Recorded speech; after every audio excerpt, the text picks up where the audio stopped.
Three. Oh, put the glasses on. Hello and welcome to live festival here on Facebook, here live in HYTHE on Holman's Field. Huge crowd we have today. Thank you so much for joining me. Yay! Thank you for making up. Oh, I would actually. I'm going to. Let's bring the camera a bit closer. Look at this. This is wondrous. Look at all the chairs. Look at the lovely Carol and Andy and my beautiful wife. And hello, other people who are waving. Thank you so much for coming. It's lovely to see you all. Yes, welcome to Roger's Readings here, live in HYTHE. Let's get the camera right. Yeah.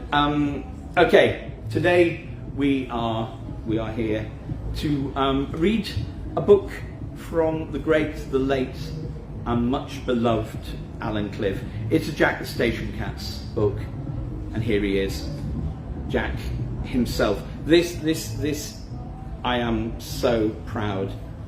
Can you all hear me? Yeah. Is this? Yeah. Am I on mother? Yeah. This is the late Alan Cliff's own Jack the Station Cat puppet, and I have been so blessed to be allowed to bring him along today. That's better. See, you can tell I've worked with cameras and before. Right, yes.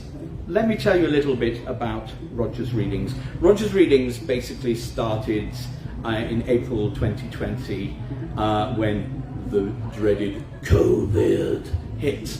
And being a musician, singer-songwriter and a performer, all my gigs dried up. I was not able to go out and earn a crust. I was stuck at home and I thought to myself, okay, what can you do? Well, right, you are a voice artist as well. I have been doing stories, the Jack the Station Cat stories, which I'll tell you all about how I got involved with that in a little while. But I've been doing them at light railways, and they've gone down pretty well. So I thought, okay, let's see if I can do them online. So I did them on Facebook. And the idea was basically to cheer people up, to stop people from thinking about the doom and the gloom of COVID, which we won't talk about anymore. So that's what I did, and a year and a half on, I have done a show every day, bar one. No, it wasn't Christmas, no, it wasn't New Year, it wasn't a bank holiday, it was the day I had a tooth out, and my face was up here. And so that's why we didn't have a Roger's Readings that day. But yeah, I've done stories every day. Roger's Readings is a great show, I think, and thankfully nearly 500 people who are members of the page also think. I do stories from all sorts of authors, genres, mainly children's stuff, but you know, we're getting a few sort of more adult-orientated things in there now and again. Arthur Conan Doyle. I'm hoping to do a Terry Pratchett book, serialised Terry Pratchett's Weird Sisters from Halloween onwards. Roald Dahl, Enid Blyton, Paddington Bear, Rupert Bear, David Walliams, very popular David Walliams. Who else? What's her face? Oh, brain. One of the things I have is I have an appalling memory, and I can't remember things. What was her name? Beatrix Potter, that's her woman's name. Very famous author. Yeah, great illustrator. Talking of illustrations, I am an illustrator, and that's how I got involved in books. I illustrated the book I'm going to read today, Jack the Station Cat Takes a Holiday. I did the cover. I am on Amazon. Well, I'm not personally, but a piece of my artwork is on Amazon. Oh, wow. I was really chuffed. Anyway, let me tell you a little bit about the author of Jack the Station Cat, well, the whole range of Jack the Station Cat's books. His name was the Reverend Alan Cliff, and he was a lovely, lovely man. Sadly, he died last year, October the 26th, aged 84, following a long battle with illness.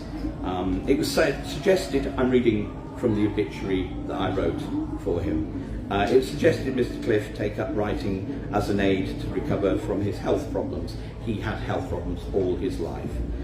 He wrote for the Railway Magazine, Railway Modellers Magazine, and he wrote a book about railway modelling. But then in his column he wrote about his cat called Jack the Station Cat, who used to play with his model trains, much to his chagrin. And there are actually 16 books in the Jack the Station Cat series, and he used to go and do readings of his books at small railways, similar to Romney, Hythe and Dymchurch, although he never got down to Romney, Hythe and Dymchurch, sadly. Based in North Wales, as he was. Let me see. One of the great things was that for every book that he wrote, he donated 50% of his author's royalties to different charities. He was forced to take early retirement in 1987 on health grounds from the Methodist ministry. With his wife, he moved to Rhyl in North Wales, where he remained. They have 4 grown-up children and 9 grandchildren. His son Nigel, who also illustrates the books, says, "Dad was everyone's friend. He had no airs and graces and just liked to meet people and be interested in them. He spent lots of time in hospital in his later years, and it was not long before he knew his fellow patients and various nurses by name. Irrespective of how often he moved ward, he was thoughtful and understanding and exuded the sort of feeling which meant that people were happy to help if he asked. Because he was aware that they were aware that he appreciated it. He was known in the church for being a good preacher. Boy, could he do a sermon. Wow, he was an amazing man.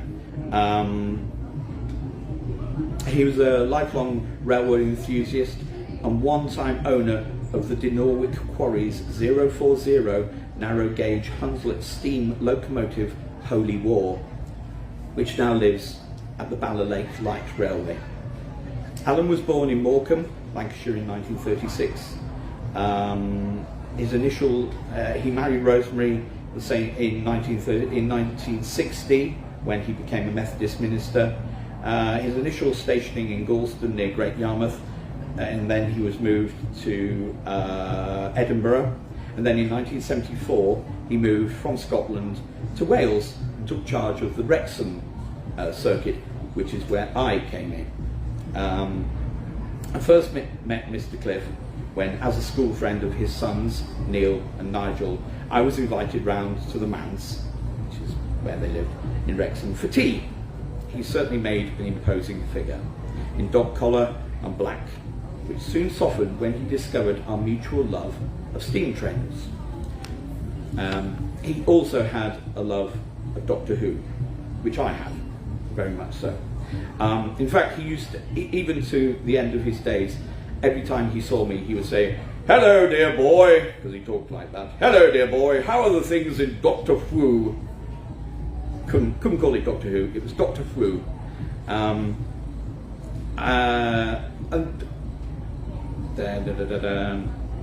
He had a layout in the cellar of the manse in Wrexham, which I'm told was very much smaller than the one he had in the attic in Edinburgh. But he had a veritable Aladdin's cave of railway treasures that would rival any museum. And I mention this because you'll get it in the book anyway. Having illustrated many of the books and knowing my penchant for drawing, Nigel, his son, my best friend, rang me one day and asked if I would like to contribute as guest illustrator. My answer was, "Yes, please." And over time, I was, much to my joy, asked to paint the cover for Jack the Station Cat Takes a Holiday. Having moved to Whitstable some years ago, I became the unofficial Jack the Station Cat representative for the South. I was delighted to be invited to the Sittingbourne and Kemsley Light Railway's Jack the Station Cat weekends, and that's how I started doing the stories. On a personal note, Alan was not only my best friend's father, but to me, he was a friend and a father figure who I loved and respected. He was an inspiration and a mentor. I can never thank him and his wife, Rosemary, enough for welcoming me into the family. I am so proud to be an honorary member of the Cliff clan. So God bless you, Alan. And this is a picture of Alan that I have included in Jack the Station Cat because I decided that one of the characters in Jack the Station Cat Takes a Holiday was so much like Alan, I had to include him in the book, much to his delight. Right, Jack the Station Cat Takes a Holiday by Alan Cliff. I need a quick slurp though. Bear with.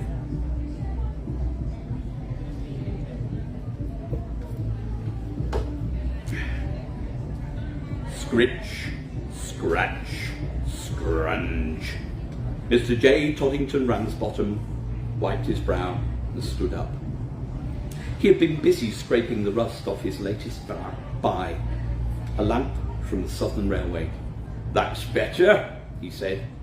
"Crick, crack, creak. Oh, ouch, my back," groaned Mr. Ramsbottom. "I think I need an holiday."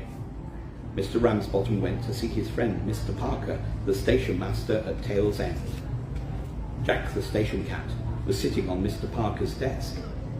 "Would you, Tom, Auntie Buzz and the kittens like to come with me on holiday down to the south of England?"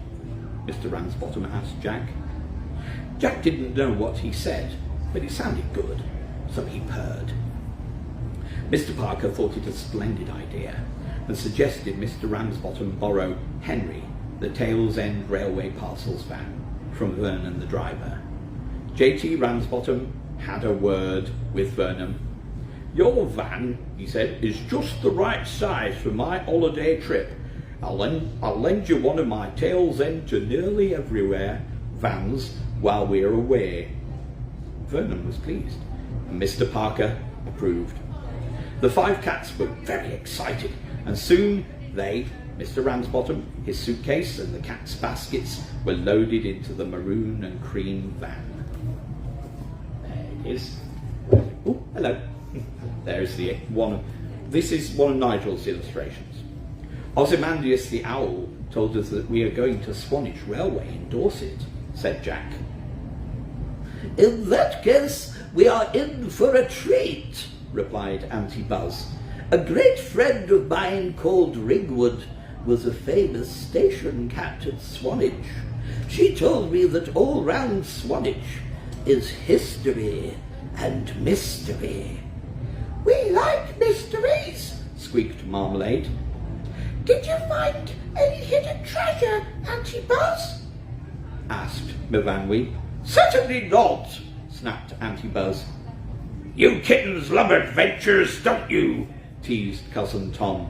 "I'll tell you a story about hidden treasure from when I sailed the Spanish Main." "Thomas," meowed Auntie Buzz, "I don't encourage the kittens, and don't encourage the kittens with your tall tails." Tom looked offended, but the kittens could see a small grin on his face. The trip down south was made exciting by Tom telling stories of finding treasure, the kittens believing him, and Auntie Buzz having to interrupt with remarks like, "The only water you have ever sailed on, Thomas, is the Llangollen Canal." Jack left them to it and watched through the window as Mr. Ramsbottom drove the van towards their holiday. Somehow, oh, I've got a spider. Oh, it's a money spider. Off you go. There you are. Some hours later, they reached Swanage. J.T. Ramsbottom had rented a cottage so they could all stay together. The cats jumped out of the van and ran into the garden to look around. Then they had tea with Dorset cream as a treat. Soon the cats started yawning and curling themselves into furry bundles. They went to sleep. Next day the weather was very good, so J.T. Ramsbottom and the cats went to explore. The first place they went to was Swanage Station. "I want to have a word with the station master," said Mr. Ramsbottom, and disappeared towards his office. The cats sat at the station entrance. "I hope we're going to have a ride on the train," whispered Marmalade to his twin. At the platform was a train of green coaches with a tank numbered 53 simmering away at the front. "Excuse me," a thin, high voice said. "any of you cats called Jack?" "That's me," replied Jack. "But who? And where are you?" A snail was sitting on a stone. "I am Sir Bedivere, the Swanage Station Snail. I have a message for you by ESP, that's Electronic Snail Post, from my cousin Sir Gareth at Tail's End." Sir Bedivere disappeared into his shell. Suddenly, the shell glowed green, blue, and then red. Loud buzzing and clicking noises could be heard. Sir Bedivere popped his head out. "Message coming up," he said. "Mr. Ramsbottom on a secret treasure hunt. Help him if you can. Watch out for Eli Clutterbuck. Signed, Ozymandias the Owl." "Ooh, a treasure hunt," squealed the kittens. "Is it hidden in an old castle, Uncle Jack?" "I don't know," replied Jack. "Let's wait and see. Ah, here's Mr. Ramsbottom." "Come along, cats," called J. Toddington Ramsbottom. "We're going for a ride on the train to the other end of the line. This is a special pass allowing us to travel up and down the line for a week." Mr. Ramsbottom waved the pass. Auntie Buzz, who was experienced in these matters, announced, "It looks as if we have a freedom of the line pass. I've seen them before. Our names will be on it." They were indeed. J.T. Ramsbottom and the cats clambered into a reserved compartment. The guard blew his whistle, and off the train went. Marmalade and Mavanwi kept mewing. "Are we on a treasure hunt?" Auntie Buzz scolded them. "Be quiet, kittens, all in good time. Go to sleep." Above the seats in the compartment were some old-fashioned luggage racks. "But you can't jump up there," said Mavanwi to her brother. "Of course I can," Marmalade replied, and jumped. Kerflump! Oof! Gasped Cousin Tom as Marmalade completely missed the rack and fell on top of him. Tom was curled up on the seat, dreaming about pirates and treasure. "Out cutlasses! Pirates attacking!" he mumbled, half asleep, and unsheathed his claws. Marmalade scrambled off Tom as fast as he could. He did not fancy being too close to any of Tom's cutlasses. They are very sharp. "Sorry, Uncle Tom," he apologised. "Foolish and frivolous kitten," thundered Auntie Buzz. "Leave Uncle Tom alone and settle down like your sister." Mavanwi had curled up and was pretending to be asleep. J.T. Ramsbottom laughed at the antics of the cats. "Where's your dressing coat the Swanage station master gave me?" he said, patting his pockets. The train clattered along the line. 53 at the front, puffing happily away. Eventually, with a squeal of brakes, it pulled up at a little station. reminds me of much purring on our line, said Auntie Buzz. Go Castle! Go Castle! Called out the guard. There indeed is Corfe Castle. Out we get, cats! Called J.T. Ramsbottom. We're going to see Mr. Eli Clutterbuck. Now, cats can remember human names. Eli Clutterbuck, said Jack to himself. The message from Ozymandias was to watch out for him and the treasure. I don't believe a word of it, whispered Auntie Buzz to herself, huffily. Mr. Ramsbottom walked away from the station. He soon stopped at a small house at whose gate stood an old man. Are you Mr. Ramsbottom? Sorry, are you the Mr. Ramsbottom? I always get the voices mixed up. Are you Mr. Ramsbottom? The old man asked. And those cats with you, which one is Jack the station cat? You must be Eli Clutterbuck, replied Mr. Ramsbottom. This one is Jack, he said, lifting Jack up. There's Auntie Buzz, once the superintendent of all station cats in Britain. The big one over there is Tom the sailor cat. Round your feet are the twin cats, Marmalade and Bovanwy. The Swannish station master rang me to say you were coming. Come on in, invited Eli Clutterbuck. J.T. Ramsbottom and the cats trooped into the front room, where there was a table with tea and cakes for the men, and a saucer of milk for each cat.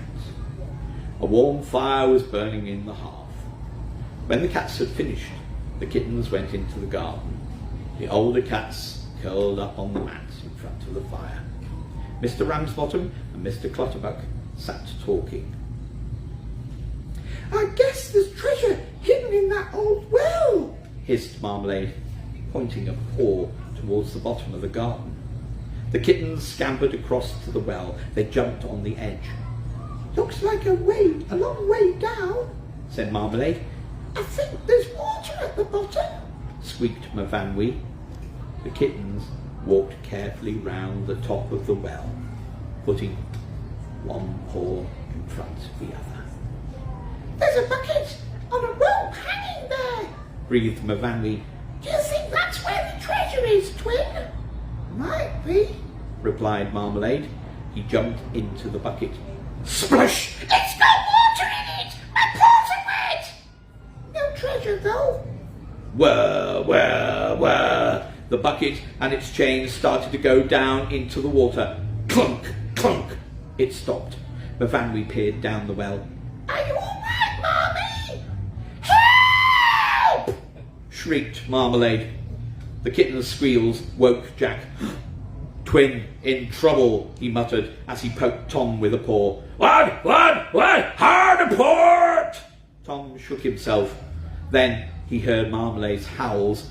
Auntie Buzz slept peacefully, and the two humans chattered at the table. Jack and Tom raced across the garden. Marmalade's down the well in the bucket, wailed Marmalade's down the well in a bucket, wailed Bovanwy.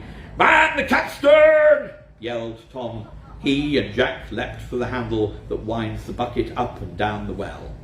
Tom has very big paws. The two cats slowly wound the bucket up to the top. Thump! A very frightened Marmalade shot out of the bucket onto the top of the well, down onto the lawn. How did you manage that, Marmalade? Inquired Jack. Don't be cross with him, Uncle Jack and Uncle Tom, mewed Bovanwy. We were hunting for the treasure. It won't be down the well. Someone would have found it long ago, asked Jack. Bovanwy licked her brother dry as he lay on the lawn, feeling rather sorry for himself. Jack and Tom watched. Then they all crept back into the house and curled up in front of the fire. Auntie Buzz was still asleep, and Mr. Ramsbottom and Mr. Clutterbuck were still chatting. Quick slurp. Would you like to see my treasures, J.T.? asked Mr. Clutterbuck. Oh, yes, please, replied J.T. Ramsbottom enthusiastically. The 2 men and the 5 cats went into the next room. What a sight met their eyes!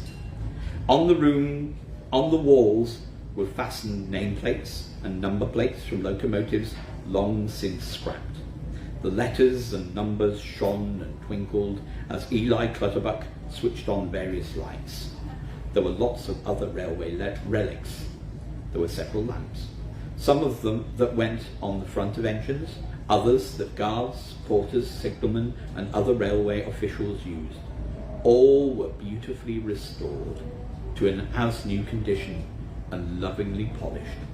"Pieces of eight! Pieces of eight!" squawked a voice. Sitting on a stand in the corner of the room was a large green parrot. "That's my parrot, Percy!" exclaimed Mr. Clutterbuck. "Pardon me, cats," continued the parrot in the language that all animals understand. "I have to say that rubbish to please my human. His railway relics are his treasure." The parrot tapped his beak with his right foot and whispered, "There's real treasure hidden here. Gold coins and what have you. A little mouse told me." "Where? Where?" shouted the twins. "The mouse wouldn't say," replied the parrot, as with beak and claw he slithered down the pole, on top of which was his perch. "I think you're telling us a tall tale," said Tom, who, of course, was very good at such stories himself. The parrot winked, and then, with a clatter of wings, flew back up his perch. He tucked his head under his wing and went to sleep. "Foolish creature," muttered Auntie Buzz. But the old cat stood there for a moment, pondered, and then padded softly round the room. She stopped by an old desk which was in a corner. She heaved herself up onto it. Suddenly, she pushed hard with her right paw at the top of the desk. Ping! A secret drawer popped out. "Quick, kittens!" she called. Mavanwi and Marmalade jumped up. "Treasure!" they chorused. A secret compartment was full of gold coins. The 2 men hurried over. "Gold sovereigns!" exclaimed Mr. Clutterbuck. "Clever Auntie," he added. Auntie Buzz purred.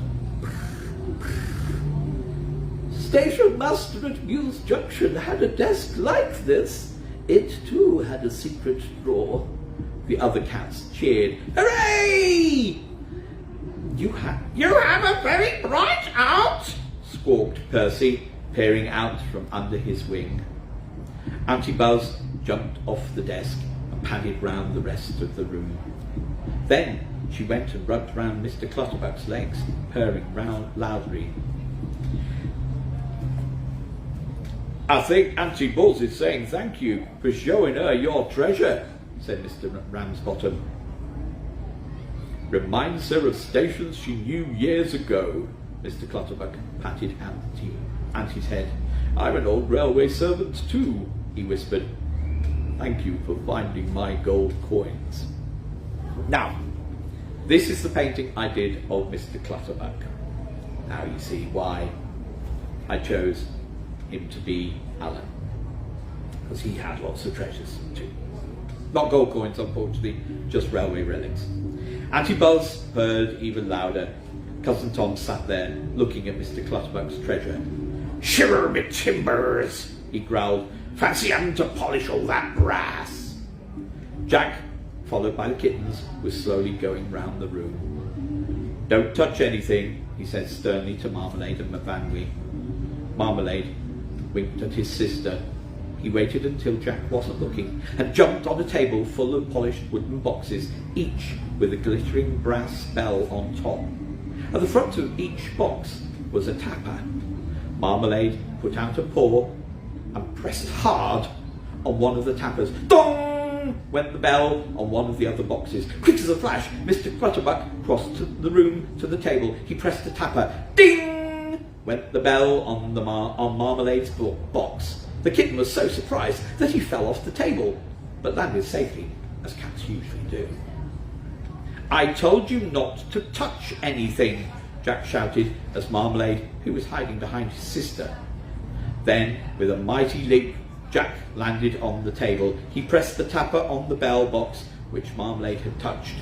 Dong, dong, dong, dong, went the bell on the box by Mr. Clutterbuck.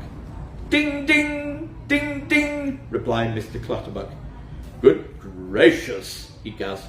Jack knows how to work the bells on his signal box. Yes, answered Mr. J.T. Ramsbottom.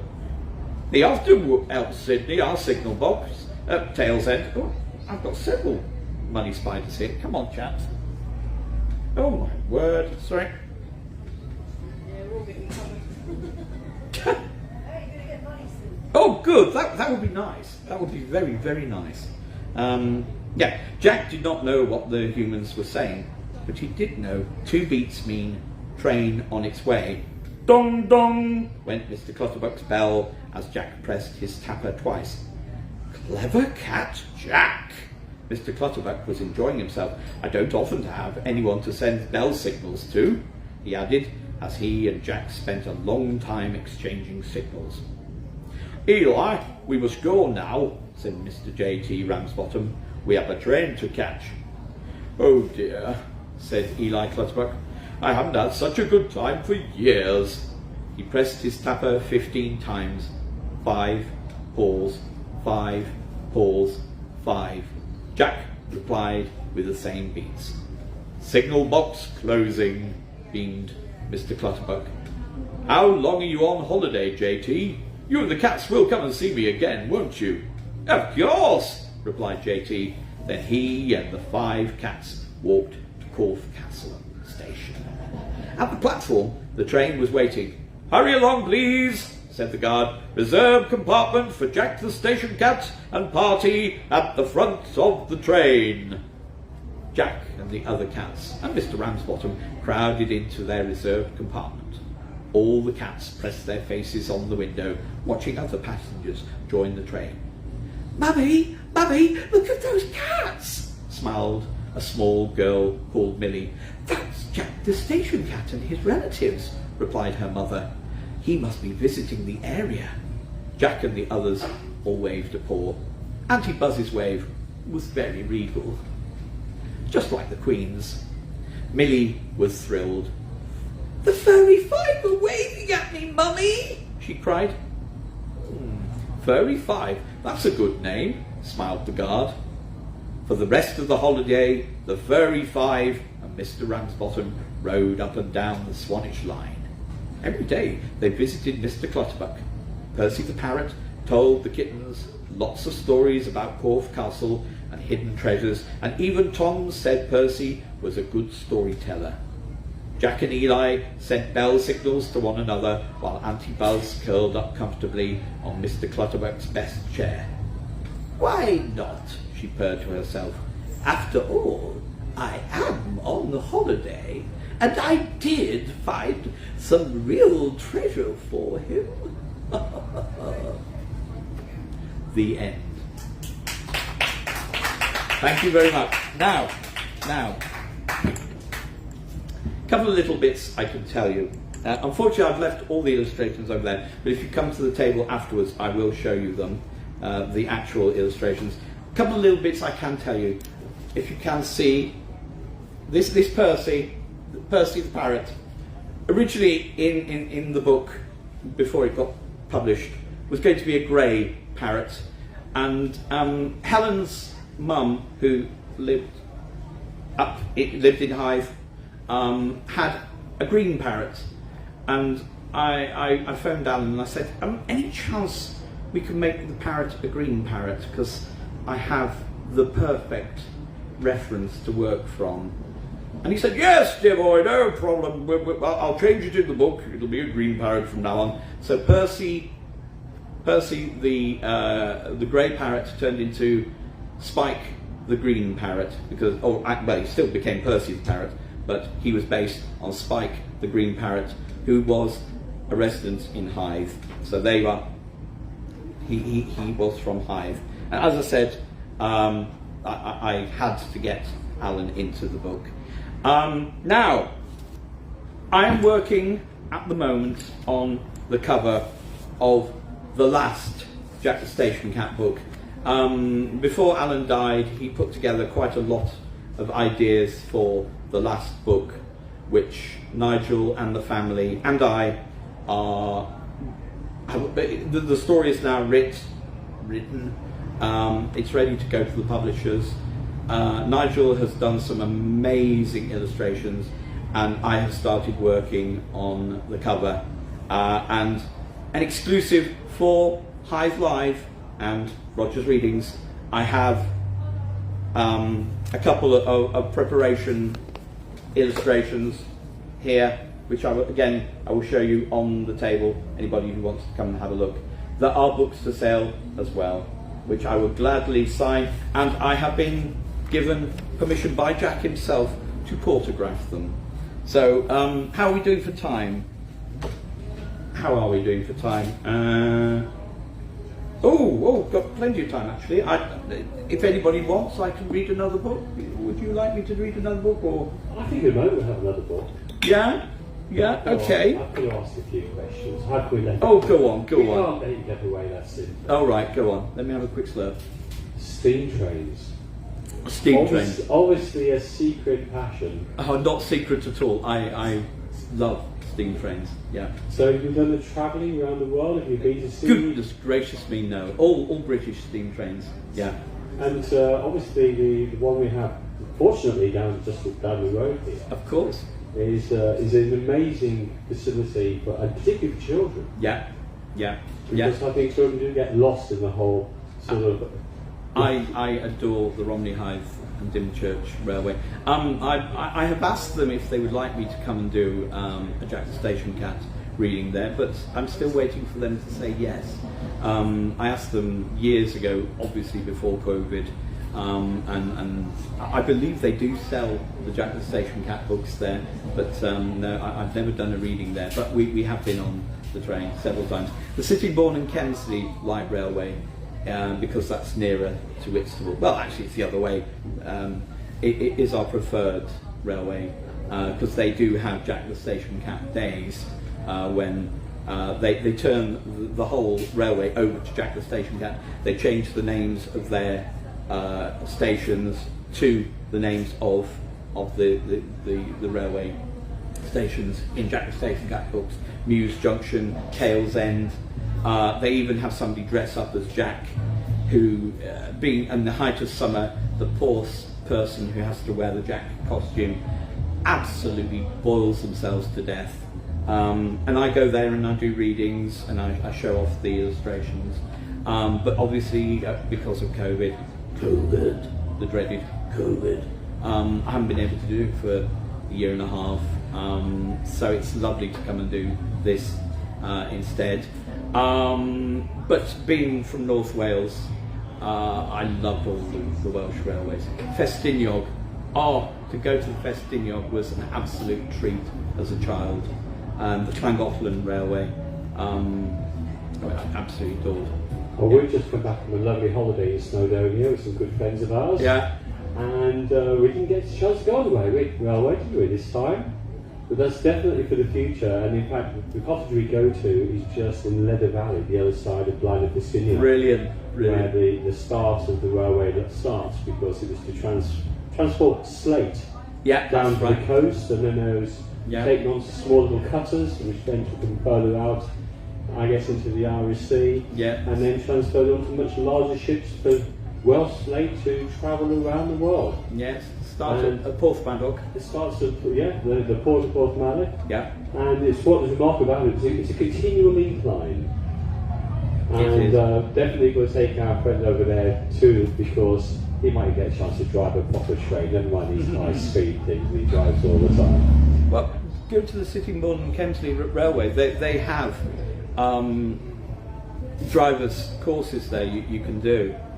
And it's a lovely little railway, and not very far away. You can learn how to drive a train. Yeah. Well, I mentioned earlier that the cow that her mother produced extremely well. For so many cows quite short, that she's packed in with every inch of talent. And it appears to me, in fact, that your mother created you very well, because she's given you about 17 different personalities. Far more than 17. Far more than 17. Whenever I do, because I do stories from Paddington, Rupert Bear, you are actually very, very lucky because I've given up a Doctor Who day to do this today. Normally I would do Doctor Who, and I have to try and do all 13 Doctors whenever I do a Doctor Who day. So you'll have the classic, William Hartwell yesterday, oh my dear boy, and then hello, Zoe, Jamie, second Doctor, and I would go right through to Jodie Whittaker, which everything's brilliant, yeah, great. I have a problem with Tom Baker. For some reason, I can't do Tom Baker. Now, if I was on Doctor Who, I'd be definitely scriptures of dark. But so all I could say, I'd only have to learn just a few words, or exterminate, exterminate. As Carol, who is the lovely Carol here, knows, I do have an alter ego called Grey Dalek, because I was a Dalek in Doctor Who. Because we have a Grey Dalek at home, and Grey Dalek and I were in the Children in Need special on Albert Square, and whenever I do a Dalek story, I don't need the ring modulator. I just go, exterminate! I am a Dalek! You will be exterminated! Exterminate! Exterminate! Exterminate! Woo! It's a talent. The room. It's a talent. So so many empty chairs, Roger. We've just scared them all away. And of course, tomorrow, or they may have turned into money spiders by the look of it. We're certainly no shortage of money spiders today. That's one thing for sure. I'm going to ask you another question. Oh, go on. Roger the artist. Yes. Where did this art come from? Well, you said about my school reports earlier on. I failed at absolutely everything but art.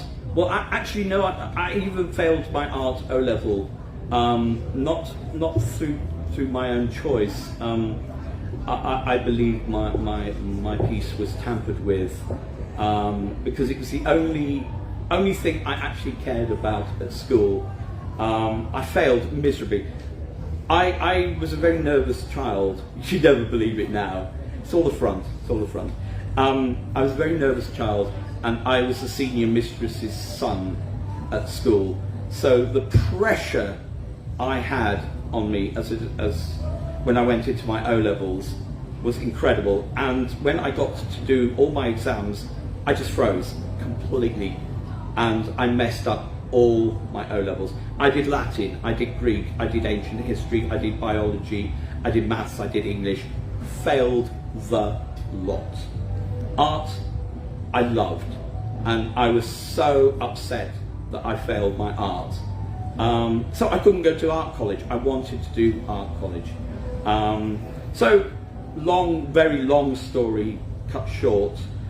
Years ago, after 17 years in the catering trade, I gave that up, and I went and did an access course and went to Christchurch College in Canterbury to do a joint degree in film and sculpture, because I'm not very good at painting. And I loved that, got my degree, but I've always sort of doodled and sketched, and oh, another spider. Hello. Yes. Sorry about this. I like spiders as well. Not big spiders, only little ones. You will find, if you ever watch Roger's readings, I prevaricate. You know, Ronnie Corbett has nothing on me.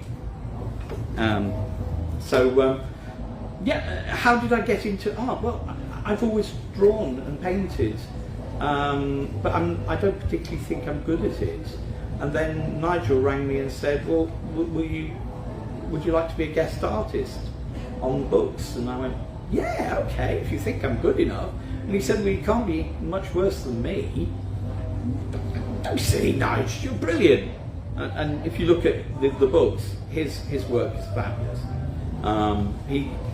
But mine is far more realistic, whereas he has a sort of comic touch to his artwork. Because the reason I do mine so realistic is because I copy photographs. I know. I plan all my artwork on computer first. I get photographs and I do collage work, and then I will do the work from the collage, which is why, if you can see there, basically I have gone into on the internet. God bless the internet. And I've taken pictures and I've made collage work, and then I will do the artwork from making a collage, and then I do the artwork and then do the watercolour and the ink work from doing the collage work. Well, strange enough, I had very similar experience with occasional examinations at school. I was pretty useless. But the one thing I could do actually was paint. And I remember doing my GCSE art, but strange enough, I painted a steam train. And for some reason, it was actually pretty good. In fact, all my fellow colleagues at school thought somebody else had done it, because they didn't really quite believe it. I had that level of skill, but then sadly, the only painting I've done since has been painting ceilings and walls, and nothing quite so creative as what you've become. Ceilings and walls are okay. I'm rubbish at doors. Give me gloss and I am horrendous. Drips, awful. I'm talking about steam train painting. I think one of the reasons I got the gig with Jack the Station Cat was I painted for at college. I painted a steam train, and for a laugh, I made the driver into Alan. I painted Alan into as the driver in his full dog collar and black ministerial robes, and I gave it to Alan, and he loved it. It was on his study wall. I was so chuffed. He had it framed and put it up on his wall. So you're a natural Welshman? Or no, I'm English by birth. But we moved to Wales when I was 6. My mum, being a teacher, got a job there, and we moved there, and I had to learn, or I had to be taught Welsh, and I made myself very unpopular by saying I'm not going to learn this dead language. I know. I absolutely. While I grew up in Wales, they say Wales is God's own country if it's sunny. My one memory of my childhood was it rained. All the time in Wrexham, it rained. But every time I go back to Wrexham, it's sunny because we go in the summertime. And I don't have a Welsh accent at all, unless I go back to Wrexham. The first time I went back to Wrexham, for years, this person I was with said to me, "You've got your accent back." I'm like, "What do you mean? We hadn't seen anybody, we hadn't spoken to anybody. All we'd seen were the road signs, which in North Wales are in Welsh and in English." And she said, "You've got your accent back." I said, "Oh, don't be daft." I said, "There you go." And I had, just by being back in Wrexham, by being back in Wales. I think we've got time just for a few more passages from the other book, if you wouldn't mind. Oh, okay. Well, not sure about passages, but okay. This is Jack the Station Cat Takes Charge, and another spider. They're all in my hair. Right, okay. Just give us a little introduction. Okay. Thank you. Jack the Station Cat Takes Charge by Alan Cliff. The door of the station master's office. Sorry, I'm just getting these spiders out of my hair. At Tail's End station swung open. "Time to get up, Jack," said Peter the porter. "Here's your milk." Peter placed the saucer near Jack's basket. Jack's right eye popped up. Then his left eye. He opened one eye. "Bother," he thought. "I was having such a nice dream. Bother, bother. I can't remember what it was about. He shut his eye, tried very hard, but the dream would not come back. Come along, dear boy, boomed a voice. Auntie Buzz, the retired station cat, waddled into the office. The royal train's coming in a few days. Lots to do. Got up you get. Jack snuggled further into his basket. I don't want to get up, he grumbled. Avast there, ye landlubber! Shake yourself! Cousin Tom, a retired sailor cat, rolled up. Out of your hammock, or I'll kill all ye! No response from Jack.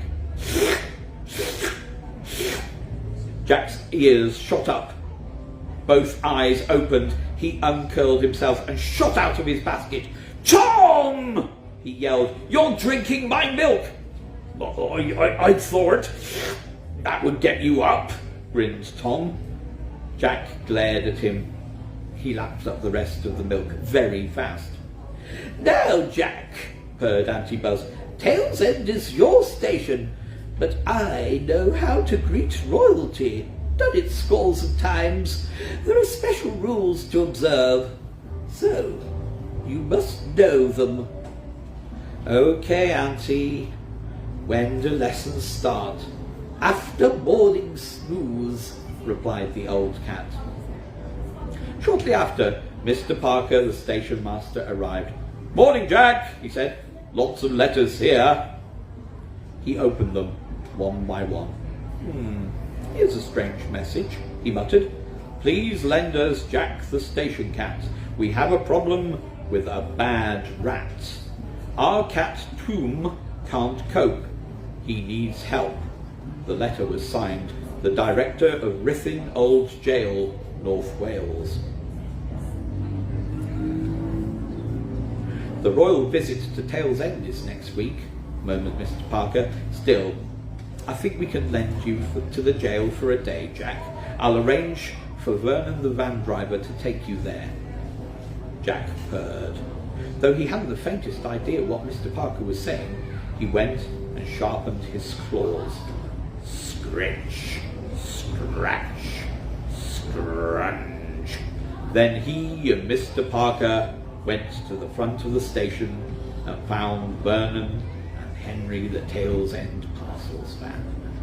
High up under the station roof perched Ozymandias the owl, who sat very still.